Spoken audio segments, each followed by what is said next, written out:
today, major NCAA news affecting all of your favorite athletes, or some of them. Maybe we'll go through it. Maybe. Who can? It's a big week. It's the U.S. National Championships this week for the elites, and we're going to have a preview for you. Welcome to GymCastic, the #1 gymnastics podcast in the galaxy. I'm Jessica, and I'm here with Spencer from the Balance Beam Situation. And this week, Spencer, at the U.S. Championships. Is it a big week? It's a Are big there things week. happening? Okay. Major things are happening. Wow. Okay, at U.S. Championships, which are in Phoenix, across the street from the arena, we are going to have a live show. What is the live show? Basically, watch us record the show in person, but it's also much more interactive, and we answer your questions, and you can, you could be like, talk right to what you. about this? We'll talk about all the stuff, and there's a contest, and you don't have to be there in person. If you're like, I'm not coming to Phoenix, I'm in Germany or England or Denmark, Sweden, shout out to our Swedish listeners. That's okay. Because you don't even have to stay up in the middle of the night. You can get a streaming ticket. You can watch on your own schedule because there's a limited time replay. And if you have the live streaming ticket and you want to watch in real time, you can chat with your fellow gym nerds. You can take the hardest 1996 Olympic team quiz there's ever been. I thought I did great on it. I missed like 6, but I was like, generally that's right. So you can come in person or get a streaming ticket. The live show starts right after women's finals on Sunday. So, the meet ends, you're going to see the podium, all that stuff, then walk across the street. And we're thinking, we have to do interviews after. So it'll start right at 6, but the nice thing is there's a bar at the event and there will be some snacks, but really they're like small meals, like a chicken wrap. And I thought they were going to be like, a bag of chips, but these are like some legit snacks. So that's right across from the arena. And we will also have all of our extended live podcasts right after podium training, men's final, women's day 1.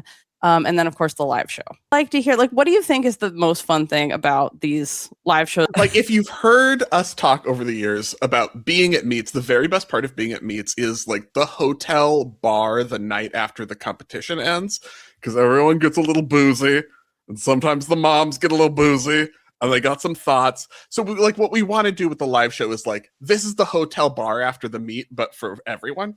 Like, you get to come, everyone gets to have their opinions before your head has gotten filled with everyone else's little chatter and their little words and their little opinions. It's just purely your own opinion, what you actually think about what happened at the meet. I'm very excited. And I don't even have to talk to a stranger, so I'm going to be in a better mood. It's going to be great. It's going to be very fun. We really like these, and I hope you guys will enjoy. And there'll be some prizes to give away, too. And if you get the special ticket, you automatically get a gift from us. So, all right. Headlines and breaking news.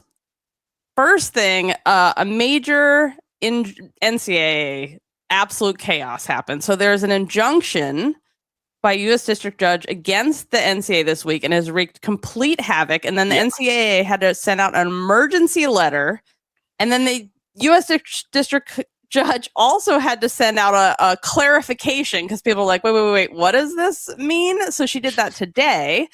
So her preliminary injunction. So remember, the NCAA rules changed to be like, listen, everyone gets 5 years. Stop asking us if you can compete another year and asking us for red shirts. All that went away. Your eligibility is 5 years, and it starts either when you full-time enroll in college or when you are 19, whichever comes first. End of story. None of this 10th year seniors nonsense.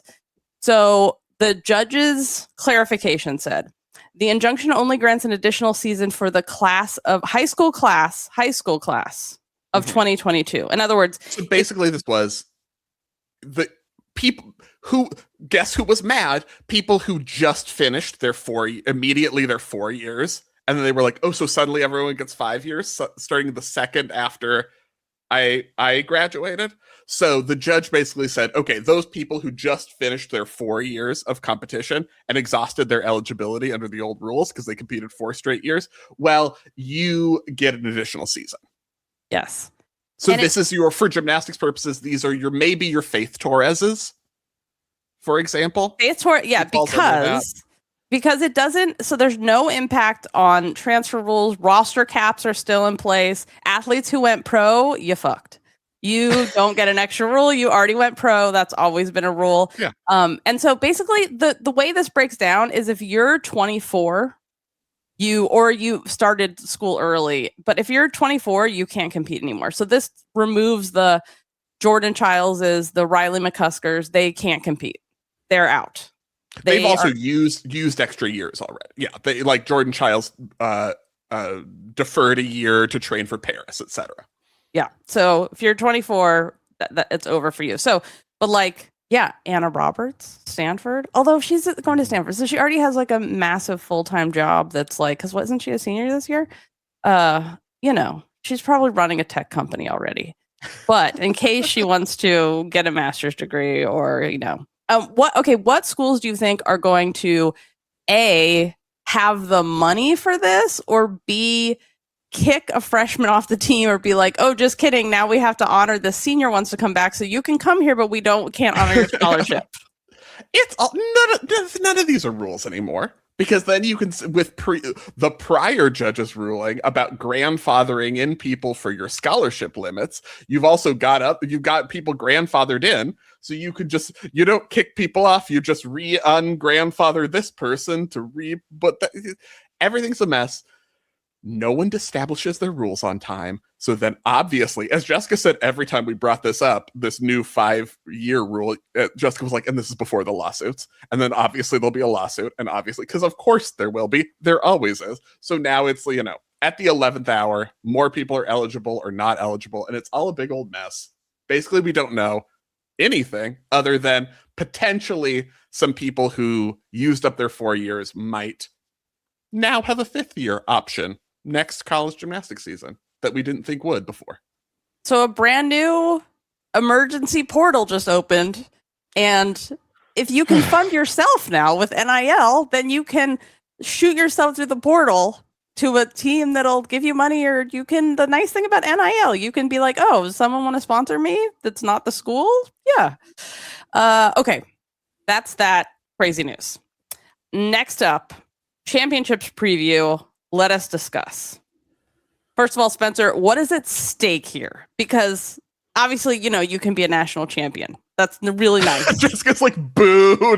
What's at stake is the U.S. National Championship, Jessica. Tim Daggett would be so disappointed in you right now. The honor of becoming what every little girl and little boy dreams about their whole life. The honor of becoming a U.S. national champion is obviously what is at stake here.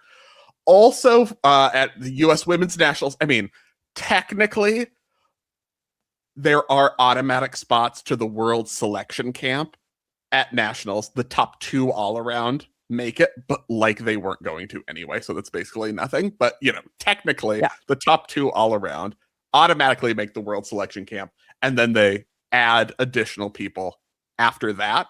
But basically, yes, national titles, and if you don't so much care about that, another stepping stone toward World Championships. As a national champion in wrestling, I would like to thank you so much for talking about how important that is. And because I do like to bring it up every time that I possibly can, because I'm very proud. Let's keep talking about selection camp. What did you want? A trophy? And I already have one of those. It's okay. Yeah. Okay, go ahead. What do you want?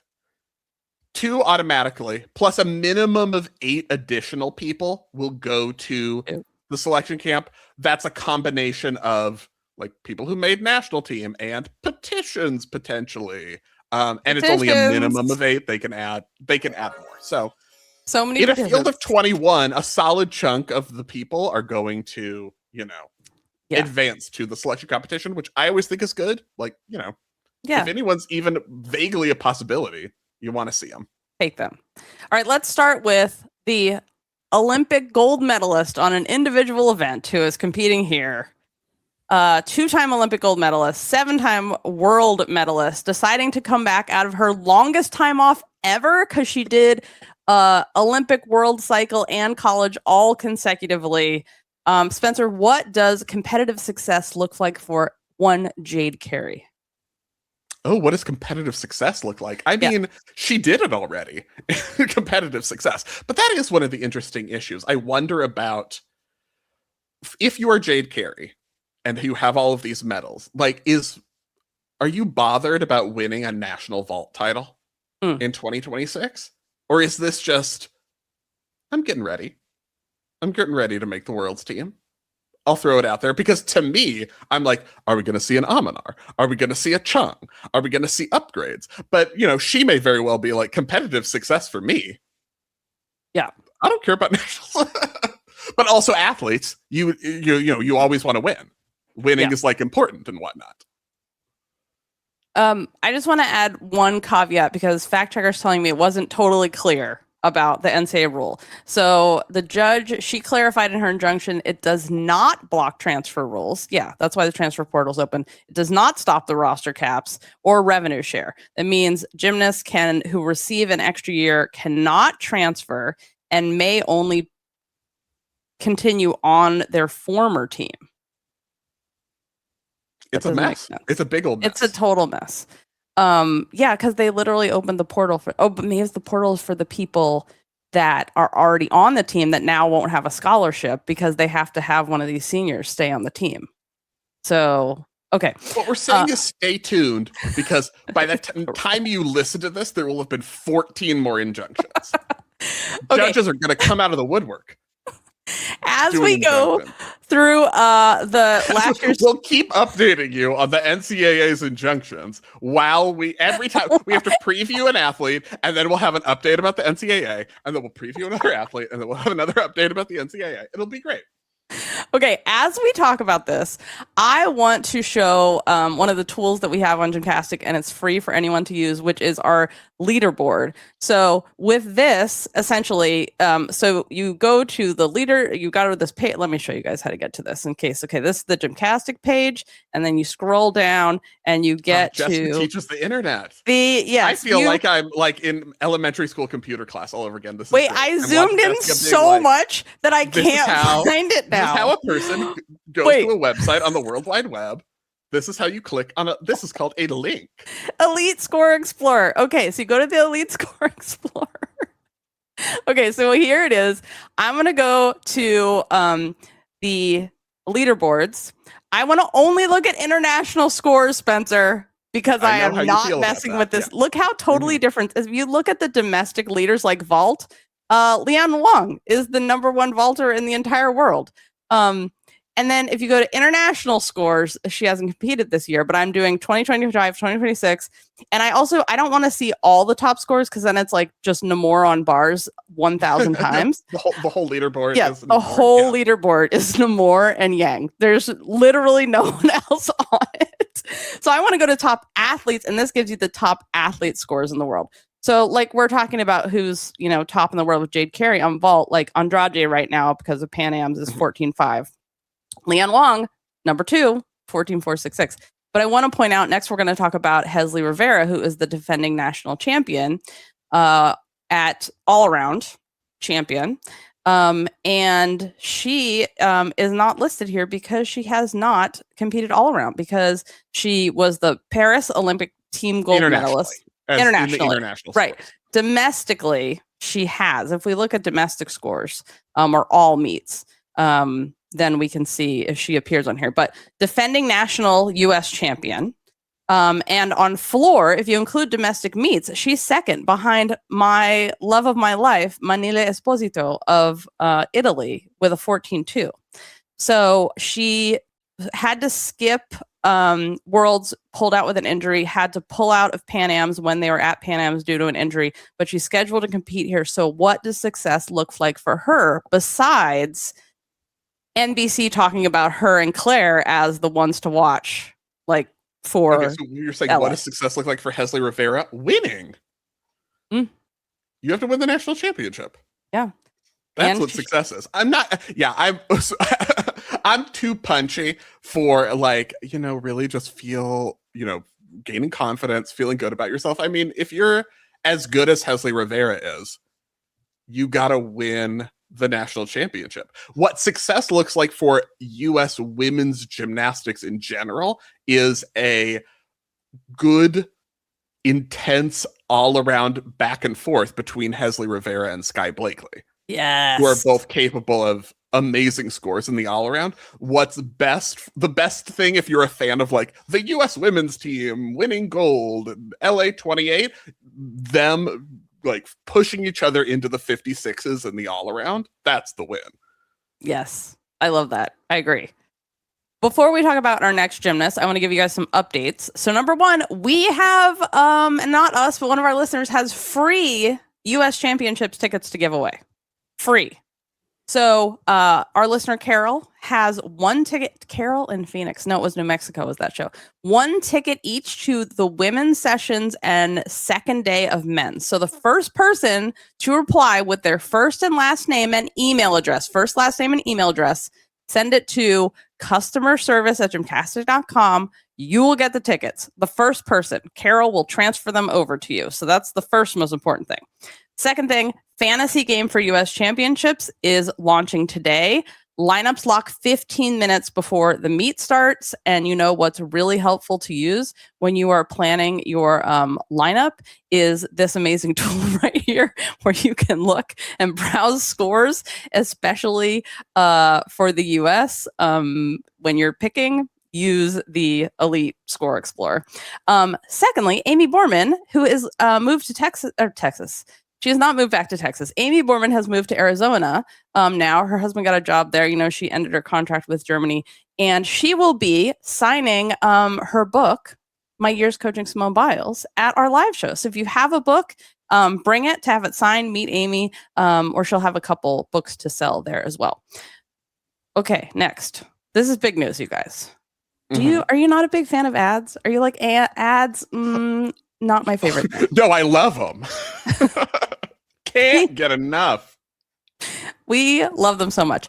Okay, so we have decided that you know what would make people really want to sign up for Club Gym Nerd and give our Club Gym Nerd members something they really, really want, because everybody wants this. No more ads on Club Gym Nerd members' feeds for the podcast. Ad-free every single time, no ads. So if you aren't already enjoying that, because we rolled this out a couple weeks ago, sign up for the individual feeds, or you could just log into the website and you'll get those. The other thing you get with a Club Gym Nerd membership, Spencer, you get our hot takes immediately after podium training on Wednesday. And then again, you will get them immediately after the meet on the women's day one, then men's final day. And then, of course, we have our live show, and club members get a discount, first dib tickets on the live show. And we do this every week, actually. When there's a meet or there isn't, every Friday at noon Pacific, we have a behind the scenes when we're not at a competition. And we answer your questions live. We chit chat. You can send in letters. And you hear a little bit about like our lives and what it's like to do this. So if that sounds like your thing, check it out at gymcastic.com. You get the bonus episode every Friday, our full archive, all of our games, score tools, members only forum. That sounds what message board. It's members only forum. Doesn't sound. Oh, you're worried. Yeah. Yeah. That's yeah. It's a message board and it's for you. It's normal. Don't worry. It's fine. It's good. You get discounts on the live show. That reminded me that someone commissioned a history of GGMB, and I can't wait to do that when we get back after Euros. But yeah. So also all the extra episodes you're getting at US Championships. You can also give Club Gym Nerd a membership as a gift. So, you know, if you want the person in your life to have gymnastics friends, you can give them the gift of gymnastics friends to talk to by joining Club Gym Nerd and talking to us and sharing all of their very strong feelings about the execution scoring on beam at US Nationals. For instance, I'm anticipating potentially with people who get it. Exactly. We also have merch. Store.gymcastic.com. Get ready for Nationals.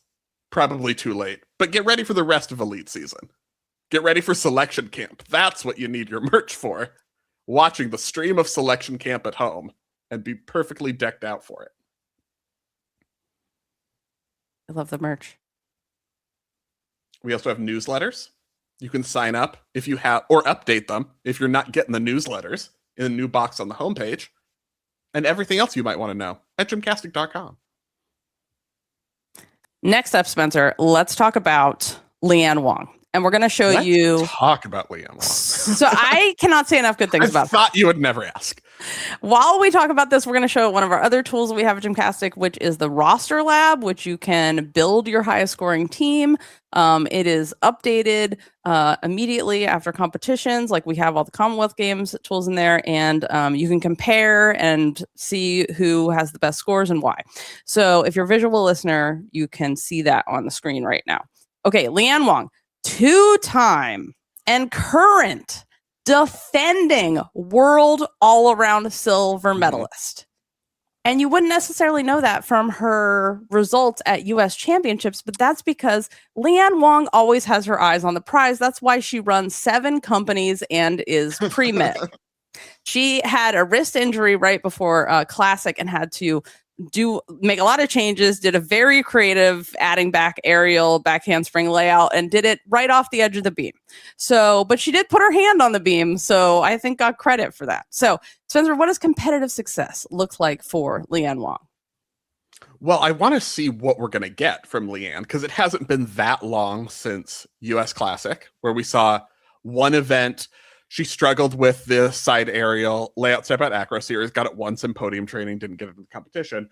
I want to see if the rest of the events are there. That's a progress. It's all about progress, especially for those athletes who've been there, done that, like your Jade Carries, your Leanne Wongs. I think it's about moving forward from there. If you're dealing with an injury in particular, does she have to win nationals? Does she have to show the chung? Not necessarily. It would be great. I would love it. I don't think she necessarily has to do that at nationals. Otherwise, like, it's over for Leanne Wong. But moving, like, progress from US Classic, because the thing with Leanne is that it feels like we've been playing the same game with Leanne Wong when we talk about prognosticating competitions and prognosticating teams, which is she always is in the mix.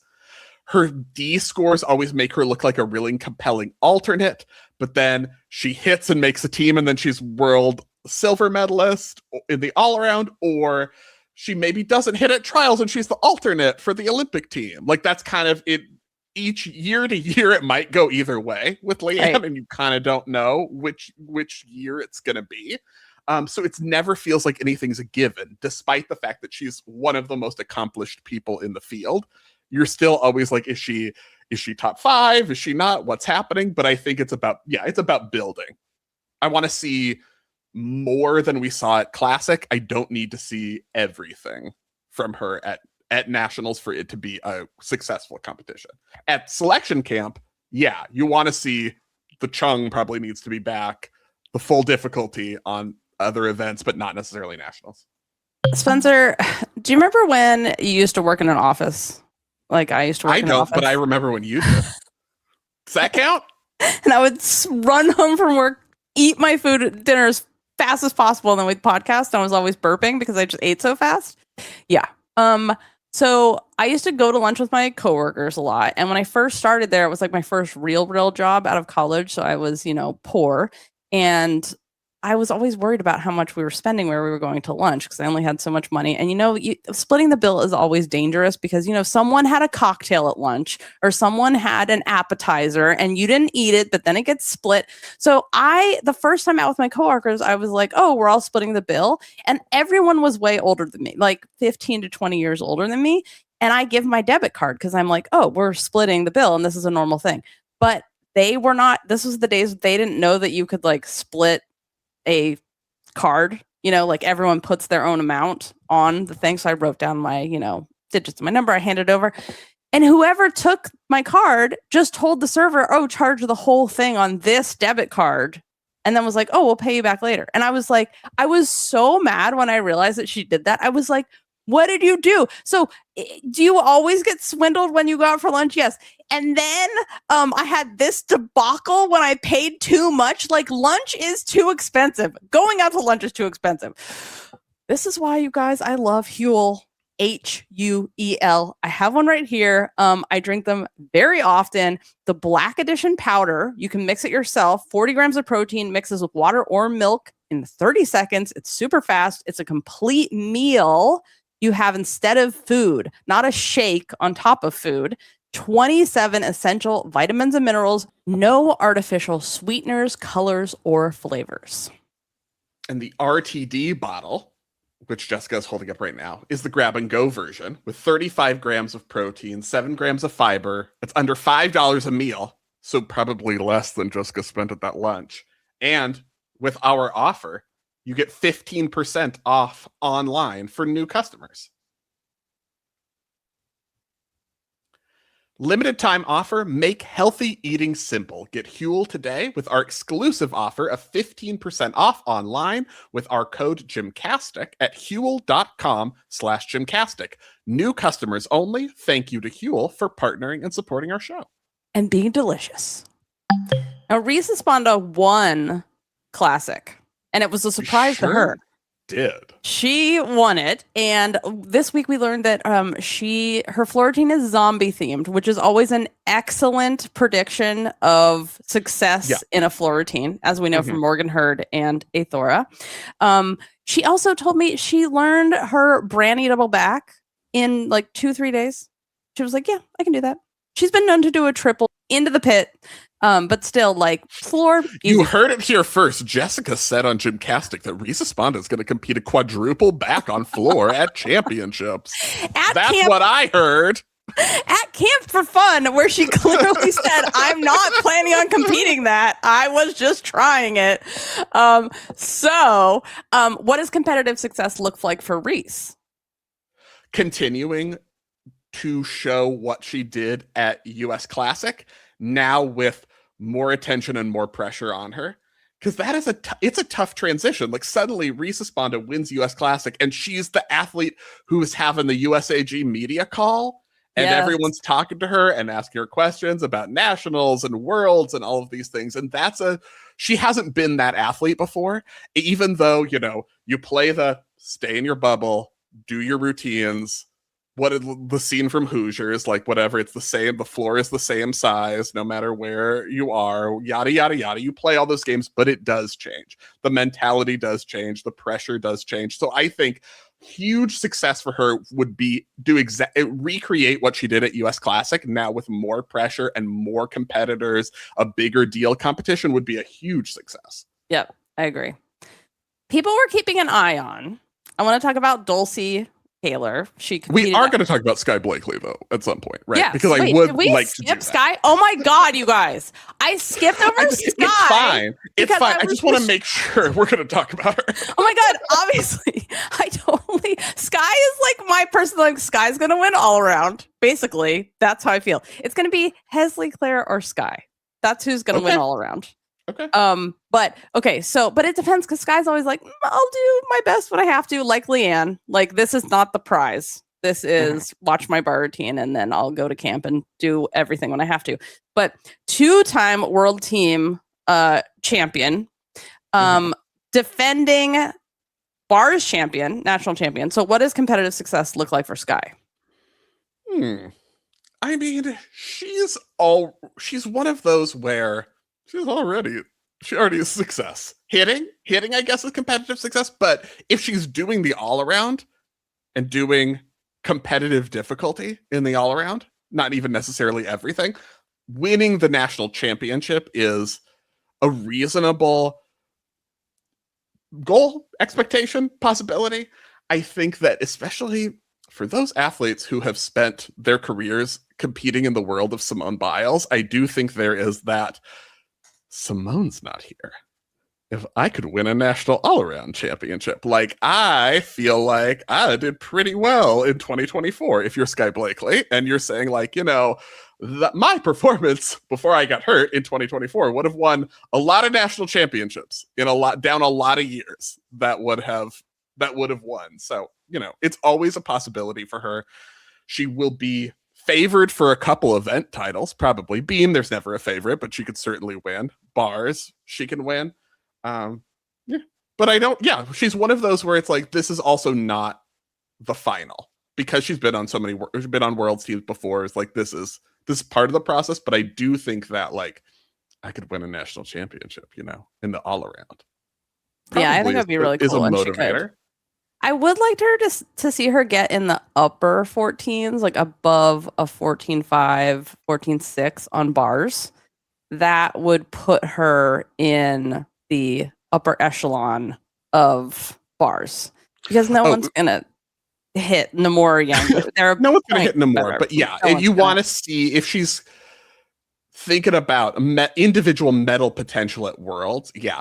On that note, if we're talking about competitive success for me, what I want to see is, remember when Owen Field posted the letters of the skills of Sky's like dream bars routine, and there was like an E skill before her dismount, and I was like, what is this? Is this a Healy? Like, what is this E that she's not performing now? There was an extra E skill that isn't currently in her routine. So competitive success for me for Sky is, I want to see what that E skill is. I want to know what she's doing, because that's maybe what gets her into that, 14.6 zone. Yes. Maybe she'll reveal it, or she'll tell us. She never tells it. We're always like, so what are you going to do? What are you going to, but everyone needs to control their bubble. So I also respect that. It's a wise move. Okay.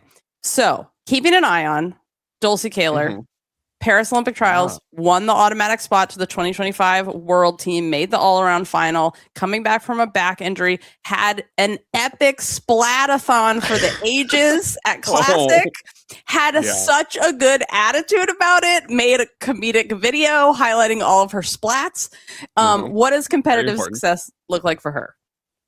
Coming back and hitting after US Classic, like saying, I'm coming back from an injury, come back to what we saw at the selection camp last year, solidly hitting her routines and her connections when no one else did, and taking advantage of that, which is how she got on the world's team last year. I think that's the win for Dulcie at this point. Like, remember who you are, Dulcie. Like, remember how good you are. Yeah, hitting, making a national team, making it to selection camp. You don't need to go out and win, but returning to hitting those routines with a reasonable difficulty, I think. Charlie Bullock is another one who has been the stalwart for, like, without Charlie Bullock, like she and Claire Pease are like the keys of how the US qualified for World Championships in Rotterdam, because no one was pre-qualified this year. You had to qualify. They did it at Pan Am's. Bars and vault superstar. She is literally ranked on vault worldwide, like in the world rankings, because that's how good her vault is. Her bars, all the in bars, which makes me worried, because I'm always like, oh, your in bars, they give me concerns, because backs and in bars, they worry me. But if they're easy for you, they're easy for you. So what does competitive success look like for her? I think it looks like showing that she is world's team, like she's on the mathematically highest scoring world's team based on nationals. I think that's the win, because she is there aren't that many of the newer athletes who are pushing out the veterans at this point. And that's, I think, a major talking point of US nationals is, I guess, okay, so let's take it back a step. How annoyed we both get when it's like people announce comebacks and then it's like, she's had her time. The new generation deserves it. I'm like, and I think we both agree that it's like your score. No, there's no such thing as deserves. The only thing that deserves is your scores. You could be 50, you could be 16. If you have the scores, you have the scores. But there is an undercurrent of veterans versus new generation, and we're at that point in the quad. The best thing for, if you're a fan of the US women's team, the best thing for the program of US women's gymnastics is Charlie Bullock comes in and beats Sky Blakely on bars.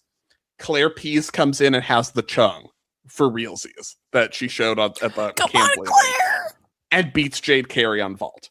Like, do they have to do that in order to have a successful nationals? Not necessarily right now, but the best thing in terms of everyone pushing each other is having that generation not be like, it's not fair that people are coming back, but are like, I don't care if people are coming back because I'm better than them. And I'm going to push these grandmas out of here, which is the attitude they need to come, the newer ones need to come in with. And newer. Like, they've been doing gymnastics their entire lives since they were in diapers. That's why I said newer. I know. I'm saying that to the, I'm trolling. pay attention to my trolling.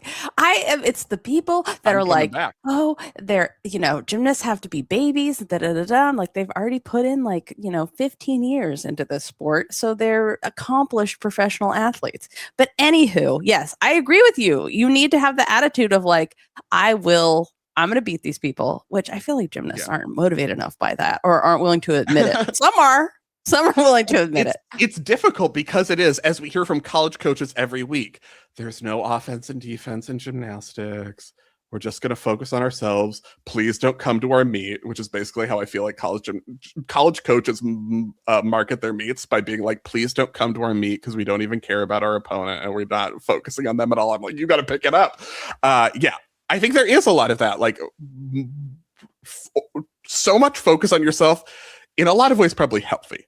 Not to be like, I want to beat her. I think that's probably healthier not to think that way, but also sometimes effective.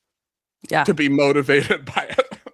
Yeah, exactly. Like that's why you need healthy corrals, healthy fences around those feelings. Yes, just when you need it. When you need a boost, you're tired like Faith Torres, cry about it. Oh, iconic.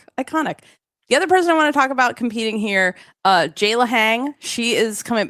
She's competed at everything the last couple years, and then she had a fracture in her wrist, rehabbed, and paying attention to the prize. She's competing one event here, and then just keeping her eye on Worlds. So it'll be nice. Then the process would be compete one event and then petition to the selection camp.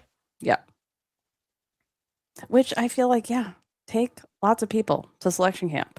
It's a good thing to do. A little bit about the men this week. So both reigning world champions, Brody Malone, high bar, Donnell Wittenberg on rings. They are both out with Brody's taking a break. Don has an injury, but some of your favorites are coming back. Yul Moldauer, after serving his whereabouts suspension, your favorite gymnastics DJ and hair model, Yul Moldauer, coming back. And talk about gymnasts who got the U.S. to Worlds this year. Yes. They needed Yul at Pan Ams this year, the U.S. men, to get the score that they needed to get to Worlds. Like, it was not incidental. Like, he got the whole team there. And I think he should have a little note that he hands to all his competitors. Like, I got your ass to Worlds. You're welcome. I got your ass to Worlds. Honestly, it was a whole team effort. But he was the one who really hit all around and was able to do that, and it was essential. I really wanted all the men who didn't have to compete at Pan Am's, to send a little, and anyone that's taking a break, like even like a Brody, send a handwritten thank you note to Yul and all the men that competed there. Say they didn't. Thank you. Yes, maybe they did. I'll ask. Like, hey, if there's one thing I know about young men, is that they often write handwritten thank you notes at their little fest. They love stationery. They love it. Flowered with a little spritz of cologne, looking out a window garden as they write next to their video game console, glowing in the dark. Okay, so the other person coming back, Nedorosik, aka Pommel Dude, who was the key to the men's bronze in Paris. He is coming back after some injuries. Shane Wiskus is finally coming back after having to change gyms 779 times during the Olympic year, losing his college gym, injuries, moving to Florida. So first time back since 2022. And then Frederick Richard, who has won every all-around he's been in this year, Winter Cup and NCAAs. So he's back.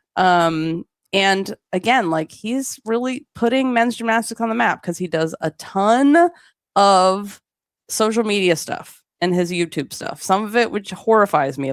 Don't try to teach non-gymnasts backflips and let them land on their head. That is terrible. That's not a good decision. But lots of positive stuff. Got invited to the Winter Olympics to do his social media stuff. So excited to see him. I think it's time for the year of Fred Richards' spite over the team last year. Because he didn't go. Yeah. He wasn't on the world team. Let me show you.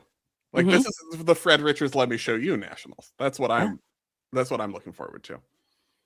And again, we'll be covering, in addition to women's and podium training, we'll cover men's final on Saturday. Live, you can listen in. Some quick Gymternet news. The Cho Show might be competing at LA 28. Ooh. Chloe Cho, Illinois. She is seeking a special naturalization to represent South Korea in LA 28. Yes. Ooh. Love it. That's not an easy team to make. No, they're good. That's not a you can like, oh, you want me? I will automatically be the person to represent this country. That's a tough team. Yeah, they're very good. But also, Chloe Cho is also very good. Yeah. European Gymnastics has, the union has given Russia their flag back. So they ratified the participation of Russian athletes in competitions with national symbols. The resolution sets out a general rule that Russian athletes may compete under their national flag and anthem at European events. But if you already planned an event like Croatia, we're like, oh, hell no. The Ukrainian war is right next to us. And it keeps, spreading. No, that's not going to happen at our meet. So if you've had certain meets, it starts at a certain time and certain meets are exempt from this. So, okay. We will see you guys for 4 podcasts this week. Wednesday after podium training, Friday, Saturday, and then in person or online streaming for the live show in Phoenix right after the women's final on Sunday. Remember, right across the street from the arena, get snacks and booze, be with your people, meet your fellow gym nerds, see Spencer in the flesh for this limited time, but don't touch him. Limited time offer. Limited time only. Stock is low. They're flying off the shelves. Remember, you can get tickets at gymcastic.com. And until Wednesday, after podium training, all the schedule is up on our socials and at gymcastic.com. Remember to take off on gay, split on rights. Thank you so much for listening, and we'll see you on Wednesday.